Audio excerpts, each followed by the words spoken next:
The sea that night felt as if it had been deliberately crafted for a U-boat. A low ceiling of iron-colored clouds pressed down on the Bay of Biscay, erasing the horizon entirely. Mist drifted across the water in thick, roiling sheets, and the wind carried the sharp scent of rain. To Kapitänleutnant Otto Wexler of U-boat number 711, it looked like a perfect night for a surface run, one of those rare gifts from the Atlantic, when nature itself seemed to shield a submarine from the prying eyes of the enemy. He climbed up the conning tower ladder, oilskin coat flapping, and stepped out into the chill. The sea ahead was black glass, broken only by the white bow wave curling off the U-boat's razor-thin hull. Diesel engines throbbed beneath his boots, sending faint vibrations into the metal. Above him, the sky was simply a dark slab, no stars, no moon, no light except the faint red glow of the bridge instruments. Visibility under 300 meters. The tamer, watch officer reported, pressing binoculars to his eyes though they were nearly useless. Night like this, Herr Kapitän, British aircraft won't risk flying. They'd never find us. Wexler nodded. That was the doctrine drilled into every U-boat officer since the early days of the Atlantic campaign. Darkness was the submarine's natural habitat. Fog, rain, cloud, these were not obstacles, they were weapons. A surfaced U-boat was faster than a submerged one, more maneuverable, and far more efficient. At night the ocean belonged to them, or so they had been taught. The men on the bridge shared that confidence. Lookouts scanned the void, trusting sharp eyes, trained instincts, and the narrow silhouette of their boat to protect them. The belief ran deep. If a U-boat could not see the enemy, then surely the enemy could not see them. The illusion shattered at 2 hours past midnight. It began as a sound no one recognized, an odd, distant whine rising above the wind. One of the lookouts frowned and turned his head. "Hören Sie das? Do you hear that?" Before anyone could answer, the sky erupted. A blinding white flare burst overhead, turning night into day. The fog glowed silver. Shadows of men and steel threw themselves across the deck. For a heartbeat, Wexler was frozen, unable to comprehend how an aircraft could possibly find them in this weather, in this darkness, with no warning at all. Then came the roar, an American Pratt and Whitney engine diving at full power. "Alarm! Flugzeug! Hard starboard!" Wexler shouted, voice cracking as adrenaline slammed through his chest. But the aircraft was already upon them. A consolidated PBY Catalina, one of the long-range hunters that the Americans and British flew from coastal bases, came screaming out of the sky, its wings cutting through fog like a great silver scythe. Searchlights snapped on, slicing through the night. The U-boat's bridge crew stared upward, dazzled and horrified. They had heard. Nothing on their Metox receiver. No radar warning. No time to react. It was as if the aircraft had materialized from the clouds themselves. The Catalina swept overhead, and a string of depth charges splashed into the water along U-711's wake. "Tauchen! Dive! Dive!" Wexler bellowed. Sirens wailed. Men poured through the conning tower hatch. The boat pitched violently as the helmsman threw the bow down. Water surged across the forward deck. The diesels cut off with a metallic cough, replaced by the desperate whine of the electric motors spooling up. Then the charges detonated. The sea convulsed. A wall of white pressure slammed the hull. Lights flickered. Pipes groaned. A crate of spare tools crashed across the control room floor. The chief engineer cursed as gauges jittered wildly. They were still alive, but barely. "Depth 30 meters and holding," someone shouted. Wexler clung to a steel handhold, chest heaving. His mind raced. How? How had an aircraft attacked without a single warning tone from the Metox? They had been on the surface for less than 15 minutes. Visibility had been nearly zero. The enemy should have been blind. But they were not blind. They had seen everything. Above them, the Catalina circled back, its radar screen glowing with the unmistakable trace of a long, narrow contact slipping underwater. The American pilot radioed to base. Submarine forced down, making a second run. Another flare pierced the clouds, turning the submerged U-boat's periscope depth into shimmering daylight. A second pattern of charges hit the surface. This time the blasts were farther away, rumbling through the water like distant thunder. "Enemy is tracking us even submerged," the first officer whispered. Pale beneath the emergency lamps. "Herr Kapitän, they can see us." Wexler heard the words, but he did not want to believe them. German naval doctrine insisted that radar was limited by weather. Rain clutter, fog scattering, low clouds, sea return. British long-wave radar was supposed to be unreliable, easily avoided, easily detected by their Metox. But this attack was different. The Catalina had come straight at them, no hesitation, no searching, no error. It had known exactly where they were. "They came out of the night itself," Wexler murmured. In the control room, the crew exchanged uneasy looks. For months, rumours had circulated among U-boat bases in Lorient and Saint-Nazaire. Boats had been ambushed at night, in storms, even in heavy fog. Survivors said they never saw the aircraft. Some claimed radar had evolved beyond the reach of Metox. Others whispered about a new Allied device that could see through clouds. Berlin had dismissed these reports as exaggerations, excuses for poor watchkeeping. But the men aboard U-711 no longer doubted. Something had changed. The enemy possessed a new sense, a new way of perceiving the sea. When the second attack run echoed, through the depths, Wexler steadied himself and looked at his crewmen who had crossed the Atlantic more times than they could count, relying on darkness as their armor. "No more surface running tonight," he said quietly. "Not with hunters like these." For centuries, mariners had believed that night belonged to the unseen. Fog was a shield, cloud was a veil, darkness was safety. The German U-boat arm had been built on that belief, refined it into doctrine, and trusted it with their lives. But in the spring of 1943, something unseen had slipped into the ocean war. Centimetric radar, born in Allied laboratories, carried aboard American aircraft and escort ships. It sliced through fog. It ignored rain. It penetrated darkness. It revealed the sea as if it were daylight. And for the men of the U-boats, who still believed in the old rules of night and shadow, it was the beginning of a nightmare. Night no longer protected them. Night belonged to the enemy. Rain hammered against the concrete blast walls of the Keraman submarine pens, turning the walkways into dark mirrors that reflected the harsh white of arc lamps. Diesel fumes clung to the air. Welding sparks drifted like fireflies from technicians clinging to scaffolds. The Atlantic, restless even inside the massive pens, slapped against the reinforced berths with a hollow rhythmic echo. Kapitänleutnant Otto Wexler stepped onto the gangway of U-boat number 711, shoulders still aching from the concussion of the depth charges that had nearly ended them days earlier. His boots left wet tracks across the concrete as he moved toward the briefing rooms. Around him, crews from other boats talked in hushed tones. Men who usually carried themselves with swagger, now speaking with an unease impossible to miss. He caught fragments as he passed. "They saw us through cloud, through cloud." No Metox warning, nothing.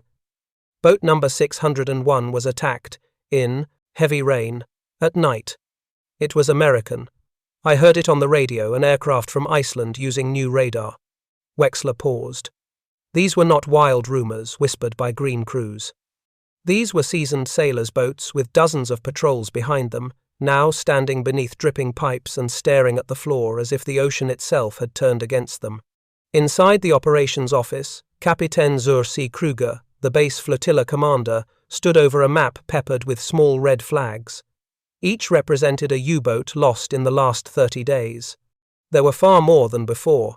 Without looking up, he said, "You were attacked on the surface in fog?" "Yes," Wexler replied.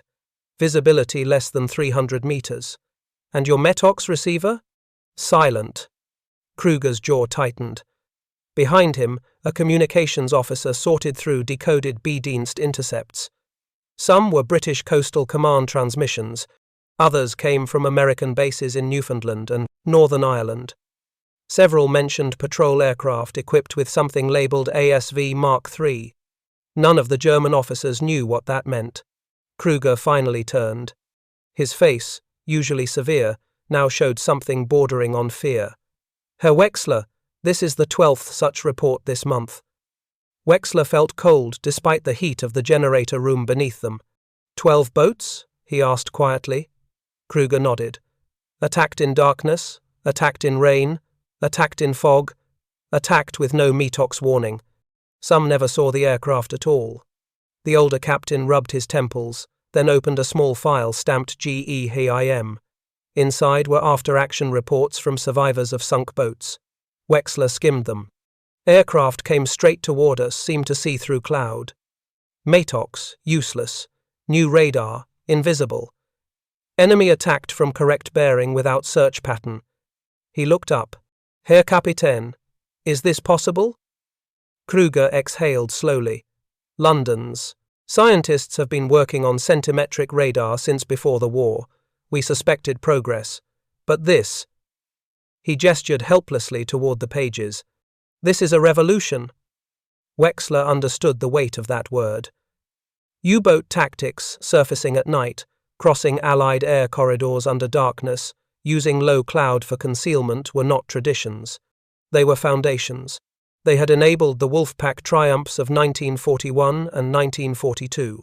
Dozens of ships sunk each month, convoys shattered, the Atlantic seemingly theirs to dominate. All of that had assumed one truth. The enemy could not see them at night. Now that truth was dead. A young lieutenant entered the room, his uniform damp, his face pale. Message from Paris Research Office, he announced. Metox is blind to the new Allied radar wavelengths. Kruger closed his eyes. Metox, the prized warning receiver that for months had given U-boats their early detection, was obsolete, useless. Worse. Its crude wiring emitted signals that Allied detectors could trace, revealing a U-boat's presence. Wexler felt his stomach tighten. How long until we have our own countermeasures? The lieutenant hesitated. Berlin reports trials of a new set, the Naxos. But it can only detect Allied radar when the aircraft is nearly overhead. It may not be enough. A silence settled over the room, heavy and suffocating. Kruger finally spoke. Gentlemen, we built our doctrine on darkness, but the Americans and British have taken the night away from us. Outside, the rains intensified, hammering the hardened concrete like distant depth charges. Wexler walked back toward his boat, his boots echoing in the vast hall. Men were repairing the shattered periscope fairing, welding torn sections of railing, replacing charred wiring. Sailors glanced at him with questions they did not dare speak aloud. He thought of his crew on that fog-shrouded nightmen he had commanded across the Atlantic, more times than he could count, suddenly helpless beneath the beams of an invisible hunter. As he looked out toward the Atlantic entrance of the Pens, where sheets of rain blurred the open sea beyond, he realized that a new war had begun. A war fought not in torpedoes or gunfire, but in wavelengths and invisible pulses. A war the U-boats were unprepared for. A war where the enemy arrived without warning, without sound, without silhouette. A war where night no longer belonged to Germany, and somewhere on Allied airfields, from Iceland to Nova Scotia and from Ulster to Cornwall, radar screens glowed with pale green traces. Traces of submarines that believed themselves hidden. Traces of men who still trusted the dark. The hunters could see them now. Through cloud, through rain, through fog, through night itself. The age of invisible eyes had arrived, and its gaze was fixed upon the U-boats. The North Atlantic lay under a low blanket of fog thick enough to swallow the horizon. For decades, sailors had feared such weather fog meant collisions, disorientation, disaster. But to the U-boat arm, it had become an ally, a faithful cloak against prying aircraft. The fog hid periscopes, muffled diesel noise, erased silhouettes.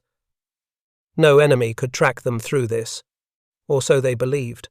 Kapitänleutnant Otto Wexler stood in the conning tower as U-711 crept toward its patrol sector in the mid-Atlantic. The night was windless, no moon, no stars. The bow wave glowed faintly with bioluminescence as it curled away into the haze. It felt like they were moving through a world made of smoke. The crew moved with practiced calm, but beneath the surface of their discipline lay something new and unfamiliar: fear. Ever since the attack in the Bay of Biscay, they had surfaced only when absolutely necessary, and even then with every man's head snapping upward at the faintest sound. Nothing on the horizon, the watch whispered, though the horizon itself was invisible. Wexler nodded, though his thoughts drifted bitterly. Nothing on the horizon means nothing now. The threat no longer came from what they could see, but from what could see them. In the control room below, the chief radio man hunched over the Metox set. Even though it was now little more than a ritual. The device hummed faintly, its spiral antenna mounted atop the conning tower. It had once offered a sliver of protection early warning of British AI-type radar. Now it was blind to the new Allied centimetric wavelengths. It might as well have been a child's toy. "Still silent," the radio man murmured. Wexler didn't answer. Silence meant nothing anymore. A sudden metallic clang echoed faintly from the port side. Men froze. Hearts stopped. But it was only a loose cable striking the railing. Nerves were frayed across the entire U-boat fleet. 20 boats lost in 4 weeks. 20 boats that had surfaced confident in the cover of night, only to be ripped open by aircraft they never saw. Wexler looked up at the boiling fog overhead. Somewhere above it, beyond the reach of human sight, American and British aircraft roamed with radar that pierced darkness like a knife. At 3 hours after midnight, the lookout leaned over the rail. "Hear that?" he whispered. Wexler strained his ears. The fog muffled sound, twisting it, softening it. But then, yes, a low hum, a distant pulse, a vibration in the air. "Aircraft," the watch hissed. But from where? The sound seemed to come from everywhere and nowhere. Wexler's scalp prickled. "Alarm! Crash dive!" The klaxon wailed. Men sprinted for the hatch. The conning tower slammed shut as seawater washed over the deck. The U-boat lurched downward. At 20 meters depth, the first explosion slammed them, depth charges. But the aircraft had attacked before they even fully submerged. "How?" the navigator shouted as he clutched a handhold. Wexler knew how. He simply couldn't accept it. Above them, an American Liberator bomber circled lazily, its radar screen showing a clean, bright echo, the U-boat's metal hull reflecting centimetric waves as clearly as a lighthouse in the fog. The bomber dropped another pattern. Inside the submarine, lights flickered. A pipe burst, spraying cold seawater. Men shouted over the roar of the blast wave. "Depth 50 meters!" The helmsman cried. "Hold her steady!" Wexler ordered, though his voice shook despite himself. The second pattern detonated closer. Rivets shrieked, bending inward. An alarm bell rang as the differential pressure spiked. "They tracked us underwater," the engineer gasped. "How can they track us underwater?" Wexler didn't answer, because the truth was too surreal to put into words. Centimetric radar wasn't fooled by fog or cloud or darkness. And even after they dived, the American ASDIC and sonobuoys were waiting. Night, weather, and depth, the 3 pillars of U-boat safety were collapsing in front of him. The Liberator made a third run. Depth charges tumbled into the sea, each one set for a slightly different depth. The crew braced. The explosions hammered the boat in rapid succession, 1, 2, 3, 4, until the hull groaned like an animal in pain. A wrench flew across the control room. A valve burst. The diving planes jammed momentarily under the strain. The helmsman fought the controls. "We can't take another like that." Wexler grabbed the wheel beside him. The submarine leveled out with great effort, shuddering like a living thing struggling to breathe. "Take us deeper," he said grimly. "But Herr Kapitän." The hull. Deeper. They pushed beyond 100 meters, into the crushing blackness. Only then did the pattern of explosions fade. Only then did the aircraft above them fly on, its radar sweeping for new prey across the mid-Atlantic gap. Silence returned. But it was no longer the comforting silence the U-boat men had once known. It was a hunted silence. A silence of realization. When the engineer reported the damage split, welds, smashed gauges, ruptured seals, Wexler leaned against the bulkhead, breathing hard. "This is not luck," he murmured. "This is not chance. They are not searching. They are finding." The boats that had once owned the night were now prey. The mid-Atlantic gap, the vast emptiness where U-boats once ravaged convoys, was shrinking under the glow of radars whose eyes never closed. And as the crew worked in dim red light, patching leaks and wiping oil from their faces, one truth settled deep into every man aboard. The ocean had betrayed them. The night had betrayed them. The fog had betrayed them. The Americans had learned to see through them all. The operations room at RAF Coastal Command Headquarters in Northwood hummed with quiet, efficient purpose. Rows of plotting tables stretched beneath a ceiling of shadowed rafters, each one illuminated by a cone of white light. Map boards, bristled with pins and coloured strings tracing convoy routes, submarine sightings, weather fronts, and aircraft patrol paths. Radios chattered in clipped British accents. The smell of pencil lead, cigarette smoke, and warm electronics filled the air. At the centre of it all stood Group Captain Arthur Latham, a veteran of maritime aviation whose square jaw and perpetually furrowed brow gave him an expression of permanent scrutiny.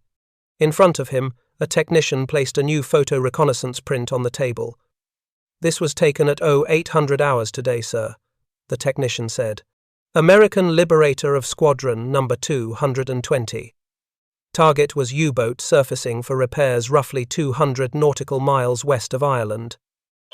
Latham leaned forward. The photograph showed a fog-bound ocean, nothing more than a dull grey smear. But faintly, almost ghost-like, a U-boat's silhouette flickered into recognition near the edge of the frame, just enough to be unmistakable. "Visibility reported at less than 1 mile, the technician added. And yet the aircraft was able to home in directly, without visual cues. Latham exhaled in satisfaction. Very good. They're beginning to trust their instruments. Behind them, a senior American liaison officer, Colonel James Rathbone of the United States Army Air Forces, approached with a folder tucked beneath his arm. "Our radar boys back in Washington would be pleased," Rathbone said with a grin. "Your coastal flyers are adapting faster than anyone expected." Latham nodded toward the closed folder. "Is that the latest report from the microwave laboratory?" Rathbone opened it. Inside were diagrams of waveforms, performance curves, and field test notes on a new generation of airborne radar ASV Mark III, powered by the cavity magnetron. "This device," Rathbone said, tapping the pages, "is why your boys can find submarines in fog darker than sin. Centimetric, wavelength, narrow beam, high resolution. And those German Metox receivers?" He chuckled, blind as moles. Latham studied the graphs like a priest reading scripture. "Then the U-boats truly have no warning?" "None whatsoever," Rathbone replied. "Their receivers only detect old, long-wave transmissions. They might as well be listening to the weather forecast." The British officer allowed himself a rare smile. He had commanded patrol wings through the desperate years when U-boats seemed to rise from the deep at will, slicing convoys apart under cover of night. He had written letters to far too many families. He had known the sinking dread of seeing ships burn on the horizon while his aircraft searched helplessly in darkness. But now, finally, the tide was turning. He motioned for one of his analysts. "Show the colonel the Biscay intercept chart." A corporal unrolled a long sheet showing each confirmed submarine attack from the previous month. Red circles dotted the Bay of Biscay like an outbreak of fever. "June has been remarkable," Latham said. "Nearly every strike occurred under conditions previously considered impossible. Fog, rain, zero visibility. Night attacks. Aircraft found their targets as if they carried the sun itself in their pockets." Rathbone nodded approvingly. "Our B-24s out of Iceland report the same. U-boats are surfacing less often, staying submerged longer, and burning through their battery reserves. And when they surface," Latham added lightly, "we see them." He tapped a pin on the map. "This one, U-boat, number 630. Surfaced in heavy squalls. An American Ventura picked it up at 8 miles with ASV Mark III. The pilot never saw the submarine visually until the final attack run." 8 miles? Rathbone said. In weather like that? 8 miles, Latham confirmed. He walked to another map. This one, U-boat number 451. Sighted at night by a Sunderland. Radar lock acquired at 7 miles. Visual contact at 500 yards. Crew never saw the aircraft coming. Rathbone whistled softly. No wonder your kill numbers jumped. But Latham shook his head. Kills are only a symptom, Colonel. The real transformation is psychological. He gestured out the window toward the overcast sky. The Germans believed the night belonged to them. They designed an entire strategy around it. Now their shadows are gone. Fog protects us, not them. Clouds hide us, not them. Darkness is our ally. Rathbone folded his arms. We flipped their doctrine upside down. Indeed, Latham replied. And there is another advantage. Radar is tireless. Radar does not blink. Radar does not lose concentration on the 10th hour of patrol. Radar does not care if it is day or night. It simply sees. He paused, considering his next words. In a very real sense, Colonel, we have given our aircraft a new sense, something beyond human vision. Rathbone smiled. A sixth sense. Latham nodded. Exactly. And the Germans have no answer. A runner approached with a dispatch. Sir, new report from Group Number 19. A Wellington Mark 13 made contact with a U-boat in the southwestern approaches. Weather was 0 visibility. Crew attacked using radar alone. Latham exchanged a look with Rathbone. Another one. The American colonel shook his head. It must feel to them like the ocean has come alive with ghosts. The British commander's voice lowered. Ghosts they cannot hear. Ghosts they cannot see. Ghosts that descend from the clouds without warning. He closed the folder gently. This is the beginning of the end for the U-boats.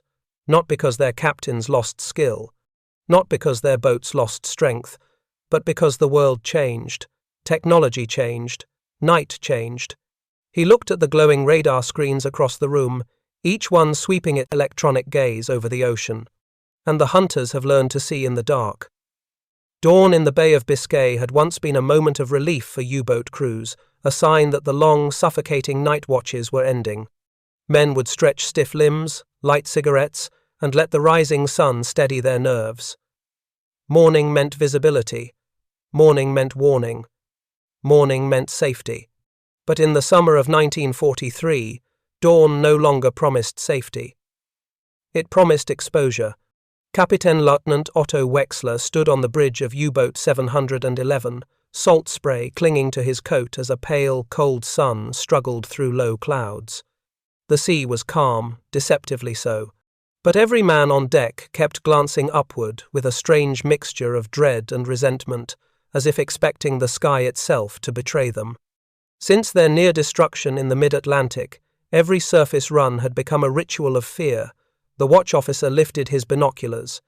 Visibility about 2 kilometers, Herr Kapitän. Wexler nodded but didn't bother to look. 2 kilometers meant nothing. 10 kilometers meant nothing. The hunters above did not require sight at all. The metallic thrum of the diesels vibrated beneath his boots. The boat cruised decks awash, barely breaking the surface, hoping the reduced silhouette might save them. The old comfort of anonymity of vanishing into the grey swells was gone. To starboard, a burst of white water erupted. Dolphins, a sailor murmured. Wexler shook his head. No, not dolphins. Depth charge test patterns. Indeed, only minutes later, the sonar operator reported distant concussions. Allied aircraft attacking another U-boat, one they never saw visually. The crew exchanged worried glances. Wexler descended the conning tower hatch and stepped into the control room. Sweat, oil, and fear hung in the confined space. The chief engineer wiped grease from his forehead. Battery charge at 60%. We must remain up another hour. Wexler's jaw tightened. 1 hour, he repeated. 1 hour is all we can afford. He didn't need to remind them. Remaining surfaced had become the most dangerous thing they could do. A radio man approached, pale. Intercept reports from Lorient HQ, Herr Kapitän. 5 aircraft sightings in the last 90 minutes, all radar-guided, all surprise attacks. Wexler scanned the message log. U-boat number 717, sighted by radar through cloud forced under. U-boat number 452, attacked at night, no visual contact by enemy. U-boat number 691, bombed in rain squall, submerged within seconds. Not one report mentioned the Metox warning set. Not one. Wexler muttered, "We are hunted before we even know we're seen." The radio man swallowed. "Herr Kapitän," one report states the aircraft detected the submarine on radar at a range of 10 kilometers in fog. The control room fell silent. 10 kilometers. In fog. No lookout in the world could match that. A sharp clang echoed through the hull, internal, not external. A sign of the pressure of their new reality more than any mechanical fault. The navigator approached. "Herr Kapitän, with respect, we cannot continue daylight surface runs." "And with respect," the chief engineer cut in, "we cannot survive submerged past another 12 hours. Their dilemma was tightening like a vice. A shout broke the tense quiet. "Aircraft engine bearing 270. Wexler barely had time to reach the ladder before the alarm blared. "Crash dive!" he roared. Sailors dove through the hatch. The conning tower slammed shut. Water cascaded over the hull as the boat tipped downward. Air hissed through vents. The boat groaned as depths closed around it. At 20 meters, the first explosion hit. The lights flickered. The second came closer. A wrench clattered across the metal deck. A gauge burst into shards. "Radar, attack run," Wexler said through clenched teeth. Even in near impenetrable haze, even at dawn, even with no visual contact, the aircraft had found them. The engineer grabbed a speaking tube. "Herr Kapitän, the concussion damaged the exhaust manifold. If we try to surface again, we won't surface." Wexler snapped, "Not until night." But even night no longer meant safety. At 40 meters, another depth charge pattern detonated. The boat shuddered violently. Men slammed into bulkheads. Pipes rattled like bones in a coffin. But then silence. The aircraft had broken away, likely hunting another submarine nearby. A sobering thought.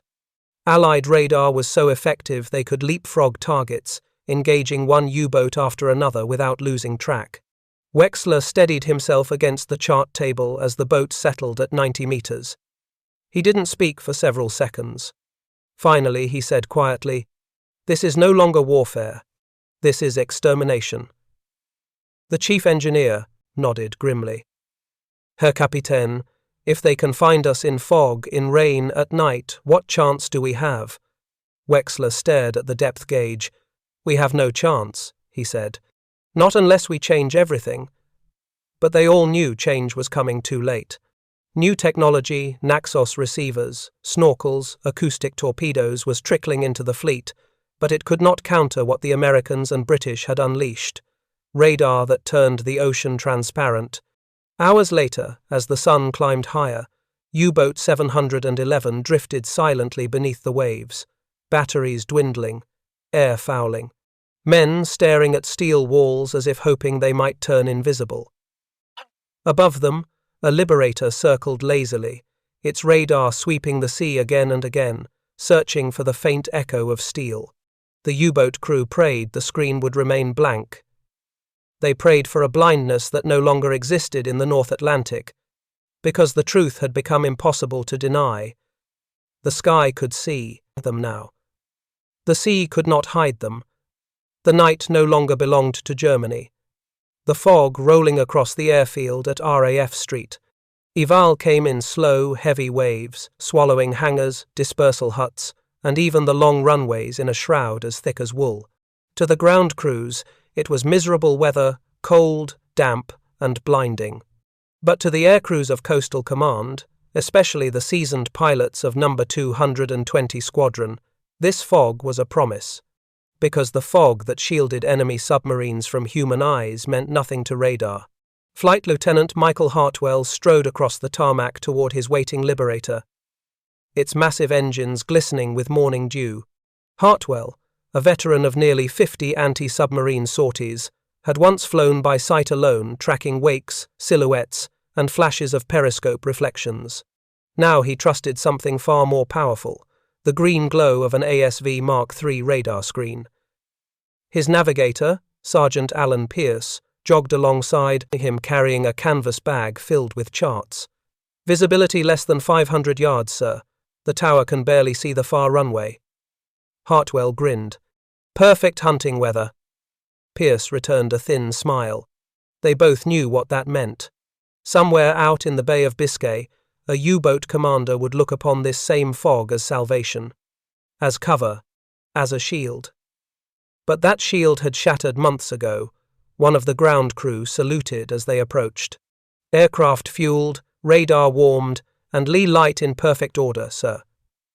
"Good," Hartwell said. "Let's go wake the ocean." Minutes later, the Liberator rumbled down the runway, swallowed by fog long before its nose left the ground. The crew saw nothing, no horizon, no sky, no sea, only the vibrating hull and the engine gauges glowing red and amber. At 1,000 feet, Hartwell leveled out. "Radar to active sweep," he ordered. Sergeant Pierce flipped the switch. The cabin filled with a soft, rhythmic pulse, the sound of centimetric waves searching the mist. A green line swept across the oscilloscope, again and again, probing through fog and darkness with the indifference of a machine.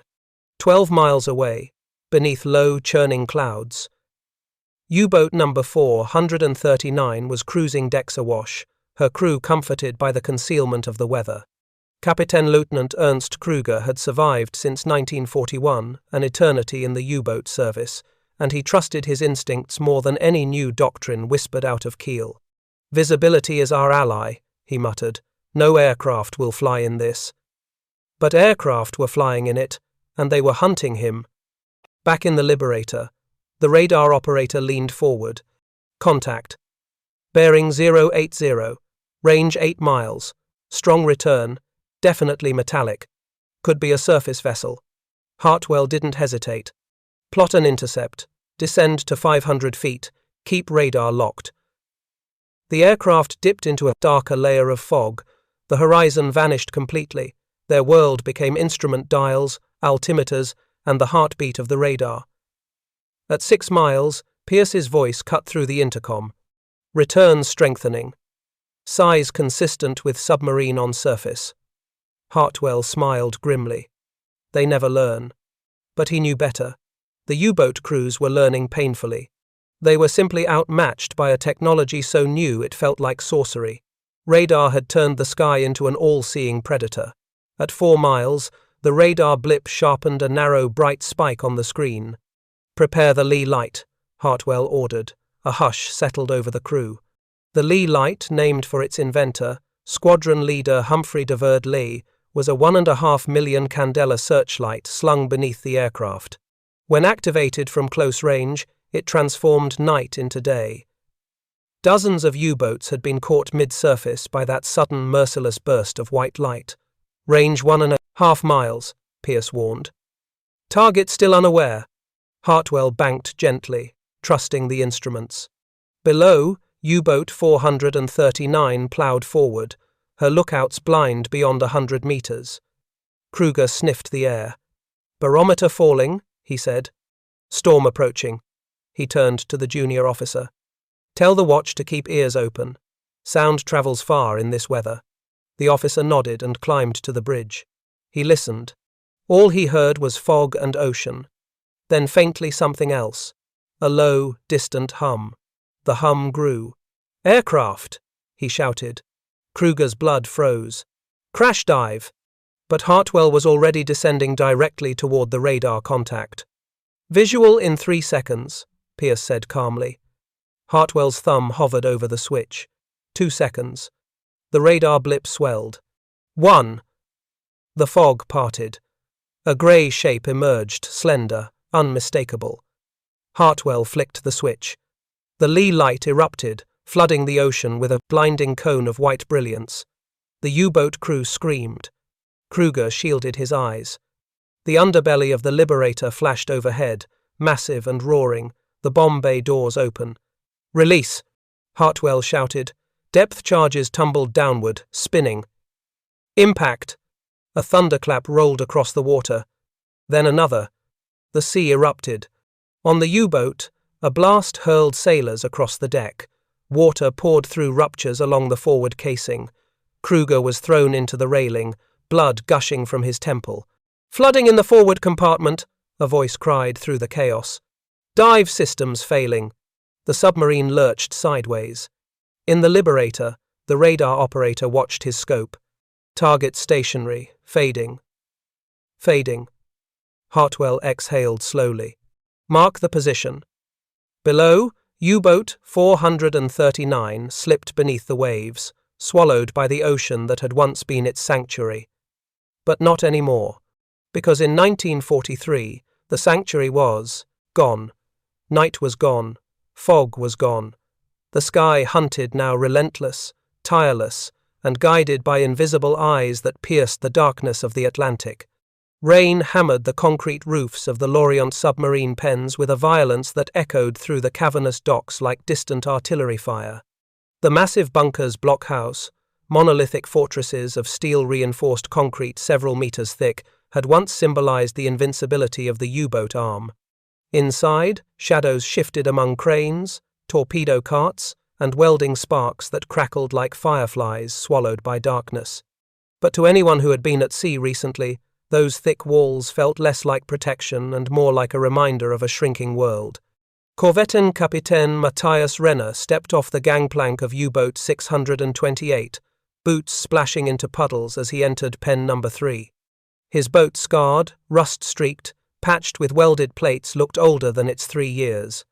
The crew followed at him silently, their faces gaunt and grey. They had lost 8 men. They had been depth-charged more than a dozen times. They had run submerged for nearly 40 hours until their air tasted of metal and sweat and fear. But the worst part, the part none of them could shake, was that they had never once seen the aircraft that hunted them. Inside the pen, mechanics saluted half-heartedly. Officers took clipboards. A medical team led the wounded away. But no one congratulated Renner. No one asked for stories. No one praised their courage. Surviving was no longer considered an achievement. It was considered luck. Admiral Karl Dönitz himself had arrived in Lorient that morning, travelling from Paris to personally review the situation. Renner suspected the real reason. Too many boats were vanishing without a trace, and the reports from returning captains were growing increasingly grim. A staff officer approached. "Herr Kapitän, the Admiral requests your presence immediately." "Conference, room number 2. Renner nodded, stripped off his soaked cap, and followed. Inside the concrete chamber, Dönitz stood hunched over a large illuminated map. His uniform was immaculate, but his eyes carried the exhaustion of a man fighting a war he could no longer control. Around him gathered a cluster of senior officers, Fregattenkapitäns, engineers, operations chiefs, each with the same tight expression. Renner saluted. "Herr Gross-Admiral." Dönitz looked up. "Matthias, you survived." The words were not praise, they were surprise. Renner swallowed. "Barely." Dönitz gestured toward the map. "Tell them." Renner approached reluctantly. "We were attacked 3 times before reaching the mid-Atlantic," he began. "First at 0300 hours, fog thick enough to hide the moon, no visual contact, radar warning, none. They found us nonetheless." A murmur rippled among the officers. Renner continued. "We dove. The first pattern was close. The second, closer. Third forced us below 150 meters. We stayed submerged for 20 hours, batteries nearly dead." "And the next attack?" Dönitz asked. 2 nights later, no moon. Heavy cloud, seas rough. Again they found us from beyond visual range. Metox? Silent. A young officer from Naval Communications leaned forward. "And the third encounter?" Renner hesitated, the memory still raw. "They attacked us through a storm, wave crests breaking over the bridge, rain so heavy it was like staring into a waterfall. Yet the aircraft came in perfectly aligned, as if guided by a spotlight we could not see." Dönitz cursed under his breath. Renner spoke the truth that tightened every throat in the room. They no longer require light. They no longer require visibility. They no longer require sound. We surface under cover of night, and they strike as if they knew the exact meter of ocean we occupy. Silence fell like a weight. One officer, an older man with trembling hands, finally muttered, "This is impossible." Dönitz turned sharply. "Impossible! Nothing is impossible for an enemy who controls the air." He motioned to a technician. "Show them." The technician rolled forward a trolley carrying a captured British radar set ASV Mark II alongside a new American model obtained through intercepted wreckage. "These," Dönitz said, "we understood. These we could detect with Metox, long wave, predictable, primitive." He gestured to the American device. "But this centimetric radar renders all our countermeasures useless. Its wavelength is too short for Metox to register. It sees periscopes. It sees snorkels. It sees us through weather that blinds our lookouts." Renner felt a chill. "So we are naked." Dönitz nodded grimly. "Blind and naked." The operations chief slammed a fist on the table. "We cannot continue like this. We lose boats every week. The Atlantic is no longer contested, it is illuminated." Dönitz straightened. "The Allies have gained a technological advantage we cannot match, and it is spreading. Every month more aircraft carry these new radars. Soon it will be all of them." A murmur of despair swept through the room. Renner stepped forward, voice low. "Herr Gross-Admiral, the men are losing faith in the night. They no longer trust darkness. They feel hunted at every moment." Dönitz lowered his gaze. "They are right to feel so." He looked around the table at his officers, men who had once believed the U-boat could win the war alone.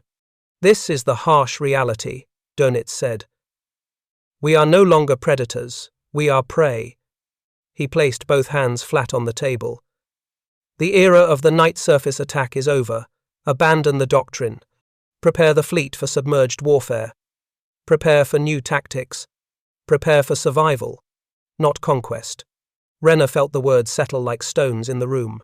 The doctrine that had built the U-boat arm night approaches, surface attacks, star shell illumination, the silent black ocean was dying, cracking, collapsing, and the thick walls of Lorient, meant to protect the hunters of the Atlantic, now felt like tombstones of a fading age.